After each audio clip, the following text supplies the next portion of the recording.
Queridos, sejam muito bem-vindos. Quero hoje compartilhar mais uma palavra poderosa dos céus para a tua vida, para o teu crescimento espiritual, para o teu crescimento emocional, para o teu fortalecimento. E antes de tudo, quero te pedir, encaminha esse vídeo agora para os seus amigos, para os seus familiares, para os seus grupos no WhatsApp, compartilha no Instagram, divulga para todo mundo.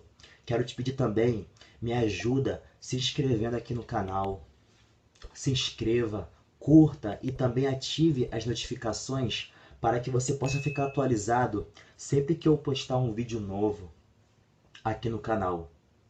E eu quero me comprometer com vocês a estar aqui, terças e quintas, compartilhando mensagens para o seu crescimento espiritual, para o seu crescimento emocional, compartilhando a palavra de Deus, compartilhando conhecimento para a tua vida. E hoje eu quero compartilhar sobre um personagem que eu gosto muito na Bíblia, que é Pedro. Pedro foi um dos discípulos de Jesus. Pedro, ele se tornou amigo íntimo de Jesus. Jesus chama ele para se tornar pescador de homem. Pedro, no começo, era apenas um pescador profissional. E num dado momento, Jesus chega e diz: siga-me, que eu vou tornar o pescador de homem, que eu vou tornar pescador de homens, um futuro evangelista. Jesus já conhecia o futuro de Pedro. Pedro, ele tinha o espírito para liderança, só que ele ainda não era maduro o suficiente, porque Pedro era um cara muito nervoso. Pedro às vezes perdia o equilíbrio emocional. E quando Pedro descobriu que Jesus precisava ser crucificado, que ele precisava cumprir o seu propósito, Pedro não aceitava de jeito nenhum. E lá em Lucas capítulo 22, versículo 50 e 51, vai contar que Jesus está no Getsêmani e os guardas chegam para prender Jesus. E Pedro, com raivinha, ele puxa uma faca e corta a orelha de um dos soldados. Porque naquele momento Pedro teve medo de perder o seu amigo. Só que Jesus, aquele que não queria que Pedro fosse para o caminho da violência, ele pega a orelha do soldado e põe no lugar dele de volta. Ou seja, cura aquele soldado. E aqui algo me chama a atenção. Porque um tempo atrás eu estava lendo um livro sobre inteligência emocional. E numa parte do livro que fala sobre o nosso cérebro, ele conta sobre o sistema límbico, que também é conhecido como cérebro emocional. O cérebro que é responsável pelas nossas emoções, nossos desejos, nossas tristezas, nossas alegrias. E a outra parte do nosso cérebro, que é o neocórtex ou cérebro racional, é aquele responsável pela nossa capacidade de nos comunicar, pela nossa capacidade de refletir, pensar, decidir e raciocinar. Quem age por emoção geralmente quer proteger alguém, quer se defender, quer se prevenir de um perigo, quer se prevenir de algo, quer se prevenir de algo. Quem age por razão está decidido do que vai fazer. Nada vai mudar a decisão da pessoa. E nesse momento, eu vejo Pedro agindo por emoção porque ele queria proteger o seu amigo Jesus. Só que Jesus já conhecia o destino profético de Pedro. Porque lá atrás, Jesus chamou Pedro para se tornar pescador de homens, porque Jesus iria dar instruções para Pedro ser um grande evangelista, ser um grande discípulo. E Pedro seria aquele que iria dar continuidade ao ministério de Jesus. E nesse momento Jesus é como se ele age por razão. Como eu falei, ele já conhecia o futuro de Pedro. Ele vai lá e cura a orelha daquele soldado que estava ali para prendê-lo. Jesus não queria que Pedro fosse para o caminho da violência. Jesus conhecia as prioridades de Pedro, dar continuidade ao ministério de Jesus. Pedro precisava ser treinado para dar continuidade ao ministério do Mestre. Mas Pedro queria agir por emoção, porque queria proteger o seu amigo. Mas Jesus já sabia do destino, do futuro de Pedro. A minha pergunta para vocês é: as prioridades de vocês, como que estão? Porque Jesus sabia que a prioridade era Pedro deixar que aquilo ali acontecesse, porque tudo fazia parte do propósito.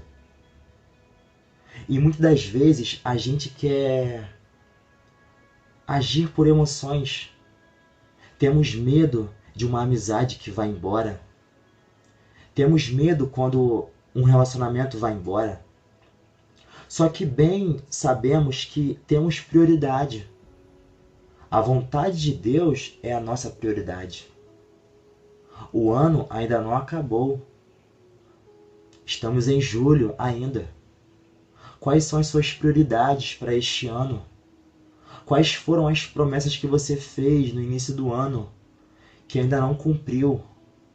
Meus queridos, ainda dá tempo de você colocar em prática as suas prioridades, o que realmente interessa.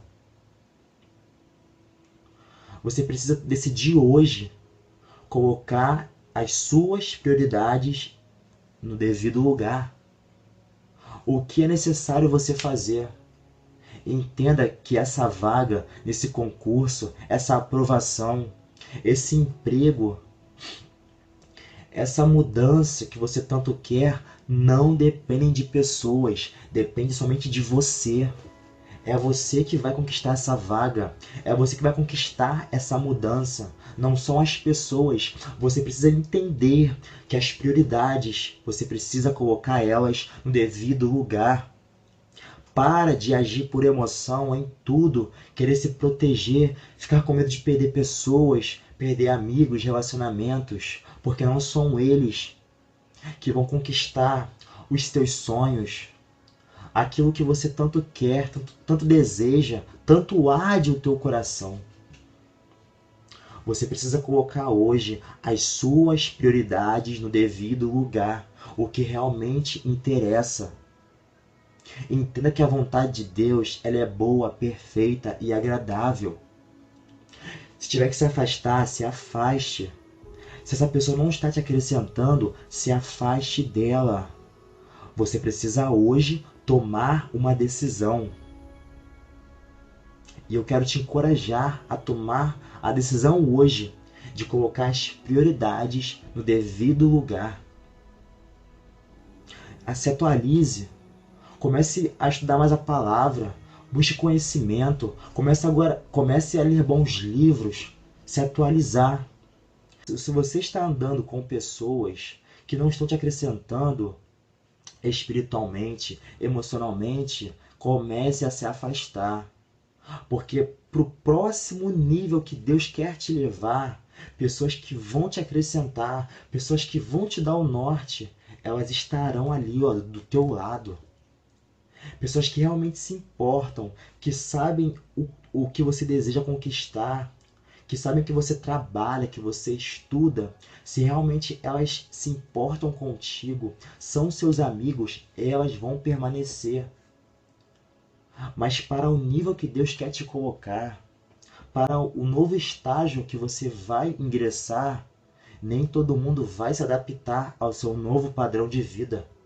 Você precisa hoje colocar as suas prioridades no devido lugar, o que realmente é necessário, o que realmente importa. O ano não acabou ainda. Ainda dá tempo. Só basta você tomar uma decisão hoje, a partir de hoje. Logo depois, quando Pedro ele vê o seu mestre sendo levado, Jesus é levado para um palácio, onde ali tinha um homem chamado Caifás. Ali Jesus ia ser julgado antes de ser crucificado. Ali ele iria ser encaminhado para Pilatos. E Pedro, ele não pôde entrar nesse palácio. Só que uma das mulheres ou homens, guardas, se não me falha a memória, olha para Pedro e pergunta: você não é um daqueles homens? Você não é um daqueles discípulos que andava com Jesus? E Pedro, pela primeira vez, nega: não, eu nem conheço esse homem, não sei de quem você está falando.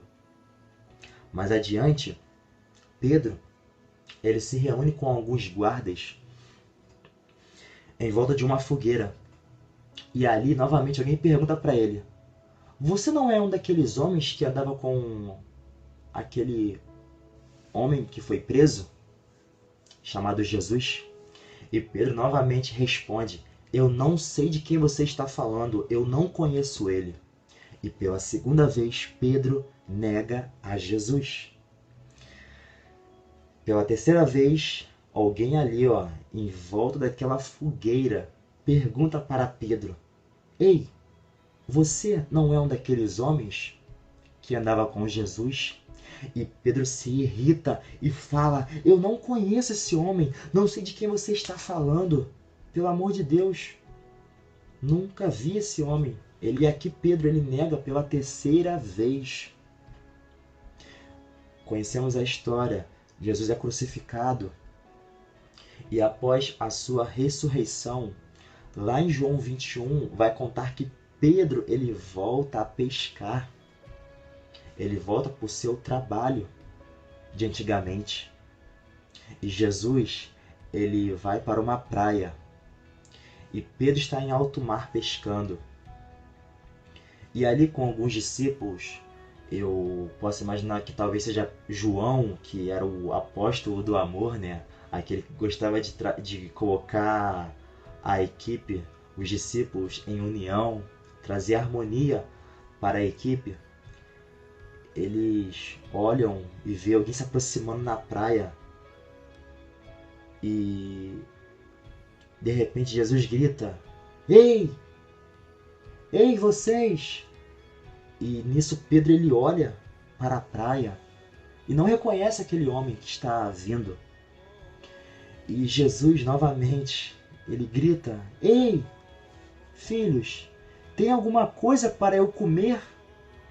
E nesse momento é como se João, ele olha para Pedro e diz: Pedro, é o seu amigo Pedro, é o nosso amigo Pedro, é Jesus. E nesse momento Pedro, assustado, ele põe as suas vestes, ele pula no mar e começa a nadar mais ou menos 100 metros. E aqui Pedro, eu começo a conjecturar, pensando: o que eu vou fazer agora? Eu neguei ele 3 vezes, o que ele vai fazer comigo? E Pedro está naquela adrenalina, naquele desespero, mas nadando em direção à praia, ao encontro de Jesus. E quando chega lá, cansado, que ele olha para o mestre, onde Jesus está? Em volta de uma fogueira. E isso me chama muita atenção. Porque Pedro, onde ele estava quando negou Jesus? Ele estava numa fogueira com alguns guardas do palácio. E agora Jesus, ele está novamente, após ser crucificado, ressuscitou. Agora ele está em volta de uma fogueira. E essa fogueira é interessante, meus queridos, porque no lugar, na geografia aonde Pedro negou a Jesus, aonde Pedro caiu, é na mesma geografia aonde Jesus quer restaurar a vida de Pedro. Jesus pergunta para Pedro 3 vezes: Pedro, você me ama? E Pedro responde: tu sabes que eu te amo, mestre. Pedro, tu me amas? Sim, mestre, eu te amo mais que tudo. Pedro, você me ama? Sim, mestre, tu sabes o quanto eu te amo. E Jesus fala, então apacenta as minhas ovelhas. Como eu disse no começo, Pedro foi aquele que deu continuidade, que ia dar continuidade ao ministério de Jesus. A gente vê em Atos 2 a profecia se cumprindo. 3.000 almas se rendendo, sendo batizadas pelo poder do Espírito Santo. Queridos, quando eu vejo que Pedro ele é restaurado, quando ele tem um encontro com Jesus, na mesma geografia, em volta de uma fogueira, aqui eu aprendo que no lugar aonde você falhou, no lugar aonde você caiu, Deus quer te levantar. No lugar da sua desonra, Deus quer te fazer ter dupla honra. Creia nessa palavra, queridos. Como eu disse no começo, precisamos colocar as nossas prioridades em primeiro lugar, porque o ano ainda não acabou. E saiba que aonde você falhou, aonde você errou, seja com pessoas, relacionamentos, Deus quer te levantar. Deus quer te fazer viver algo novo. Deus quer restaurar a sua vida, porque Ele restaurou a de Pedro, porque conhecia o futuro profético dele. E Jesus também conhece o teu, o meu, o nosso futuro profético.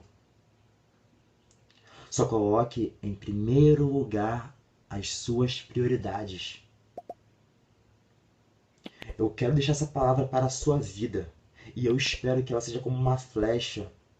Não deixe de compartilhar esse vídeo com alguém, essa palavra com alguém que precisa ouvir uma mensagem de despertamento para o crescimento espiritual, emocional. Que Deus possa te abençoar cada dia mais. Que Deus possa te abençoar em nome de Jesus. Fiquem com Deus, meus queridos. Deus vos abençoe.